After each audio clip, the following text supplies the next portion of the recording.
평안하시기 바라겠습니다. 오늘 말씀은 갈라디아서 3장 6절에서 9절 말씀입니다.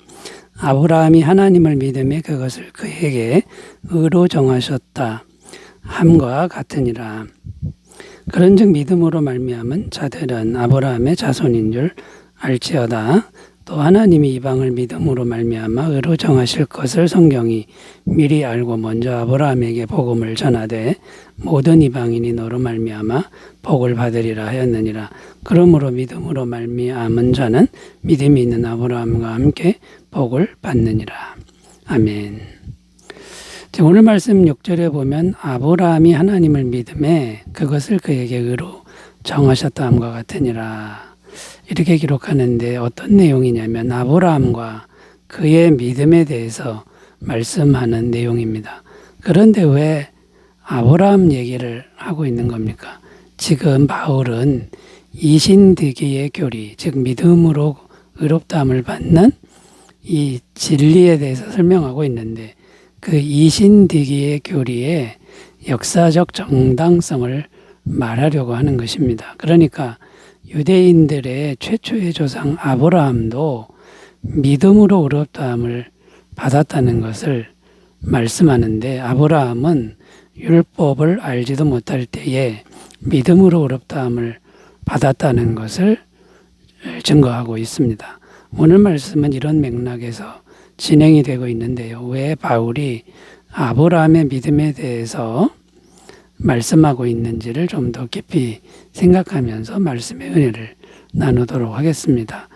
왜 아브라함의 믿음을 말하는 것일까요? 첫 번째는 진정한 믿음의 자손은 혈통의 자손이 아니라 아브라함의 믿음을 이어받은 사람임을 말씀하려는 것이다 라는 겁니다. 7절 읽습니다. 그런즉 믿음으로 말미암은 자들은 아브라함의 자손인 줄 알지어다. 여기 아브라함의 자손인 줄 알지어다라고 표현했는데 무슨 뜻입니까? 진정한 아브라함의 자손은 혈통의 자손이 아니라 믿음의 자손이다 라는 것입니다. 이 진리를 뒷받침하는 성경을 찾아보면 먼저 출애굽기를 볼 수 있는데 가데스 바네아라는 지역에서 이스라엘 백성들이 모세와 하나님을 원망한 기사가 나옵니다. 가나안 땅을 정탐한 12명의 정탐꾼들이 돌아와서 가나안 땅이 어떠한지를 보고합니다. 그런데 이스라엘 백성들은 그 정탐꾼들의 보고를 받은 후에 가나안 족속을 두려워한 나머지 반드시 승리케 하신다는 하나님의 약속의 말씀을 믿지 못하고 불신앙의 죄를 지었다는 것입니다. 그 결과 그 불신앙의 죄를 지은 이스라엘 자손들이 멸망을 당했다는 것이죠. 그들은 분명 혈통으로는 아브라함의 자손이었지만 구원을 못 받았다는 것인데 믿음으로 아브라함의 자손이 아니었기 때문입니다. 그러니까 혈통의 자손이라고 다 구원받는 게 아니다라는 거죠. 또 구약성경 룻기서를 예로 들 수 있는데 룻은 어떤 여인입니까? 모압 여인입니다. 혈통으로는 아브라함의 자손이 아닙니다. 그러나 그녀는 시어머니를 모시고 시어머니의 하나님을 자기 하나님으로 믿었기 때문에 당당히 구원을 얻을 수 있었다는 것입니다. 그러니까 혈통의 자손이 아니었지만 믿음으로 아브라함의 후손이 되었다라는 것이죠. 또 신약 성경을 보면 세례 요한이 요단강에서 세례를 베풀고 있었는데 세례 요한은 바리새인들을 향해 이렇게 선포했습니다. 바리새인들은 대대로 혈통적으로 아브라함의 후손들이죠. 마태복음 3장 7절 9절입니다. 독사의 자식들아 누가 너희를 가르쳐 임박한 진노를 피하라 하더냐. 그러므로 회개에 합당한 열매를 맺고 속으로 아브라함이 우리 조상이라고 생각지 말라. 내가 너희에게 이르노니 하나님이 능히 이 돌들로도 아브라함의 자손이 되게 하시리라. 혈통적으로 아브라함의 자손이라고 다 구원받는 게 아니다. 분명히 이렇게 선포하고 있다는 것입니다. 그러므로 어떤 결론을 내릴 수 있습니까? 혈통이 중요한 것이 아니라 진실된 믿음이 중요하다는 것입니다. 로마서 4장 16절 그러므로 후사가 되는 이것이 은혜에 속하기 위하여 믿음으로 되나니 이는 그 약속을 그 모든 후손에게 굳게 하려 하심이라. 율법에 속한 자에게뿐 아니라 아브라함의 믿음에 속한 자에게도니 아브라함은 하나님 앞에서 우리 모든 사람의 조상이라. 자, 그러니까 혈통으로 아브라함의 자손이 되는 게 아니라 믿음으로 아브라함의 자손이 다 될 수 있다, 이런 말씀이 됩니다. 그러므로 오늘날 우리들은 어떤 믿음을 가져야 할까요? 첫째, 혈통이나 인간적인 그 어떤 것도 내세우지 않는 믿음을 가져야 한다는 거고, 둘째는 믿음이 조상 아브라함처럼 오직 하나님을 믿는 믿음으로 넉넉한 구원을 받는 믿음. 우리의 믿음이 아브라함처럼 하나님을 믿는 믿음이 되도록 노력하는 그런 태도를 가져야 한다라는 것이죠. 자, 여러분, 혈통이나 인간적인 걸 내려놓고 아브라함처럼 오직 하나님을 믿는 믿음을 잘 준비하시기 바라겠습니다. 두 번째로 가겠습니다. 왜 아브라함의 믿음을 말하는 것일까요? 두 번째는 아브라함이 믿음으로 구원받은 것처럼 누구든지 믿음을 가지면 아브라함과 똑같은 구원을 동일하게 얻는 것을 말씀하시기 위함이다라는 겁니다. 8절 읽습니다. 또 하나님이 이방을 믿음으로 말미암아 의로 정하실 것을 성경이 미리 알고 먼저 아브라함에게 복음을 전하되 모든 이방인이 너로 말미암아 복을 받으리라 하였느니라. 자, 이 말씀에 보면 모든 이방인이 너로 말미암아 복을 받으리라 하였느니라 이렇게 기록하는데 무슨 말입니까? 창세기 12장 2절 3절 말씀을 인용한 것인데요. 여기서 복이라는 것은 첫째는 구원의 복을 의미하고 구원의 복을 받은 후에 따라오는 모든 복을 의미한다라는 겁니다.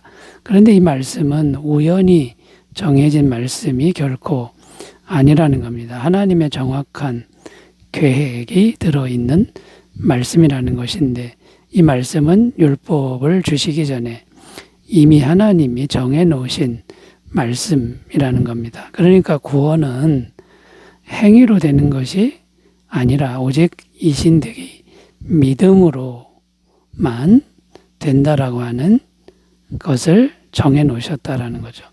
그러면 여기 아브라함을 통하여 이방인이 복을 받는다고 했는데 어떤 원리에 의해 아브라함이 복의 통로가 되는 것입니까?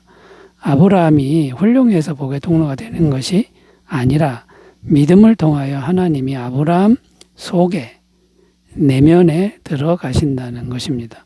그리고 아브라함 속에 있는 하나님은 곧 복이시라는 겁니다. 복 자체이시다라는 겁니다. 이와 마찬가지로 아브라함처럼 믿음으로 하나님을 영접한 사람, 곧 자기 마음속에 복 자체이신 하나님을 모시고 있는 것이 곧 믿음이라는 거죠. 아브라함이 속에 하나님을 모시고 있으면서 항상 복을 받은 것처럼 아브라함처럼 믿음으로 하나님을 마음에 모신 사람도 아브라함과 똑같은 구원과 그에 따라오는 풍성한 복을 받는다라는 것입니다. 그러므로 우리의 할 일은 무엇입니까? 아브라함처럼 오직 하나님을 믿음으로 우리 마음속에 하나님을 잘 모시는 일이라는 것이죠. 그리고 어떠한 행위나 어떠한 노력으로 구원이나 복을 받으려는 그런 생각을 우리 마음에서 내려놓아야 한다라는 것입니다. 자, 그러므로 아브라함의 믿음을 말하는 이유는 아브라함의 믿음으로 복이신 하나님을 마음에 모신 것처럼 우리도 그렇게 하라, 이런 의미가 있다는 것을 꼭 기억하셨으면 좋겠습니다. 자, 세 번째로 가겠습니다. 왜 아브라함의 믿음을 말하는 것일까요? 세 번째, 믿음으로 구원받은 사람은 아브라함이 받은 복과 동일한 복을 받는다는 것을 말씀하신다라는 겁니다. 9절입니다. 그러므로 믿음으로 말미암은 자는 믿음이 있는 아브라함과 함께 복을 받느니라. 자, 이 말씀에 보면 아브라함과 함께 복을 받는다 이렇게 말씀하는데 무슨 뜻일까요? 믿음으로 구원받은 사람은 아브라함이 받은 복과 동일한 복을 받는다는 말씀입니다. 그러면 구체적으로 어떤 복들을 받는 것일까요? 여기서 중요한 것은 사람의 복이나 세상의 복이 아니라 오직 하나님만이 주시는 복이다라는 겁니다. 첫째는 영생의 복을 말합니다. 하나님을 믿으면 영생이신 하나님이 우리 속에 들어오시기 때문이죠. 그래서 이 땅에 사는 동안에도 영생이신 하나님과 동행하는 것이고 죽은 이후에도 영생의 나라 곧 천국에서 영생을 누리며 산다는 것입니다. 그리고 이 땅에서 사는 동안에도 영생이신 하나님이 우리 안에 계시기 때문에 우리 영혼이 영원한 생명력으로 생기와 기쁨과 평강이 넘치게 된다는 것입니다. 그리고 우리 영혼이 영생으로 충만하면 우리의 삶도 부족함이 없게 된다는 것입니다. 요한 3서 1장 2절 사랑하는 자여 내 영혼이 잘됨 같이 내가 범사에 잘되고 강건하기를 내가 간구하노라.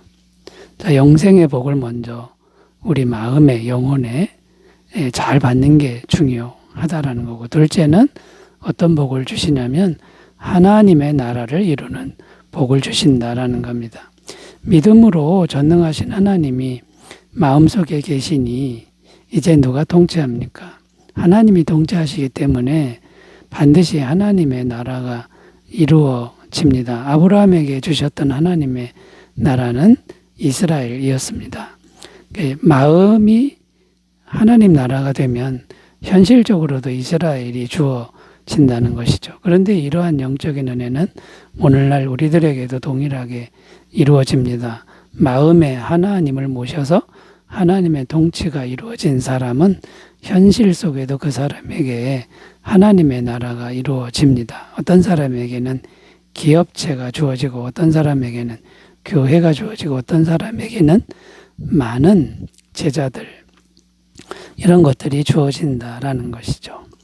자, 하나님의 나라를 이루는 복을 주시고, 세 번째 하나님이 주시는 복은 소망이 넘치는 마음과 인내를 잘하는 마음의 복을 주신다라는 겁니다. 아브라함의 복을 생각할 때 하나님의 약속은 오랜 시간 후에 성취되었습니다.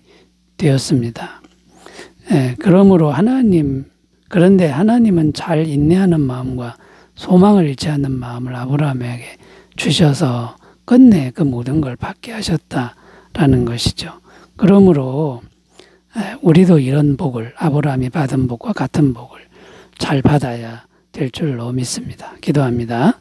하나님 아버지, 아브라함의 믿음을 생각하면서 우리도 아브라함과 같은 복을 받는 것을 믿게 하옵소서. 예수님의 이름으로 기도드립니다. 아멘. 감사 충만하시기 바라겠습니다. 감사합니다.